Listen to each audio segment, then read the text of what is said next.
Le Seigneur nous dit, je veux que vous veniez avec moi dans des endroits élevés. C'est la raison pour laquelle il me faut secouer votre nid. Sur cette terre, vous devez traverser des épreuves afin de pouvoir voler très haut. Si vous êtes devenu un enfant de Dieu, préparez-vous à être secoué par Dieu. Si vous voulez voler haut, très haut, vos ailes doivent être vigoureuses. Alors, vous contemplerez la beauté des hauts pics montagneux du salut. Je le ferai monter sur les hauteurs du pays. Ésaïe 58, 14. C'est du haut des pics montagneux que nous pouvons distinguer les objets éloignés. C'est aussi de cette façon que nous découvrons beaucoup de vérités. Nous voyons dans la parole de Dieu de nombreux serviteurs de Dieu établis en des endroits élevés. Abraham a connu sa dernière épreuve 2 fois sur le mont Moria. Dieu lui est apparu 10 fois, et lors de la dernière épreuve, il est sorti en vainqueur, comme un véritable homme de foi.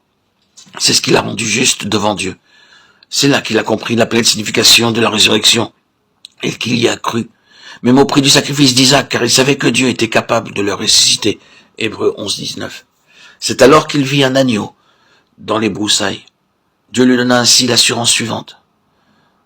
De même que le bélier est pris dans les buissons, de même je suis lié à toi. Il faut que nous soyons transportés sur les lieux élevés des montagnes, pour connaître pleinement le dessein que Dieu nous réserve. Le Seigneur a conduit de la même façon Moïse sur une haute montagne, et il lui a donné la loi, le modèle et le plan du tabernacle. Exode 24, 1, 12, 18. Si vous désirez que l'intention ou le plan céleste de Dieu pour votre propre vie et quant au plein salut vous soit pleinement révélé, alors vous devez être conduit, vous aussi spirituellement, sur une montagne élevée. Nous assistons à la même chose dans 1 Roi 19, 11, 12. L'Éternel dit, sors et tiens-toi dans la montagne devant l'Éternel. Et voici, l'Éternel passa. Et devant l'Éternel, il eut un vent fort et violent qui déchirait les montagnes et brisait les rochers. L'Éternel n'était pas dans le vent. Et après le vent, ce fut un tremblement de terre. L'Éternel n'était pas dans le tremblement de terre. Et après le tremblement de terre, un feu. L'Éternel n'était pas dans le feu.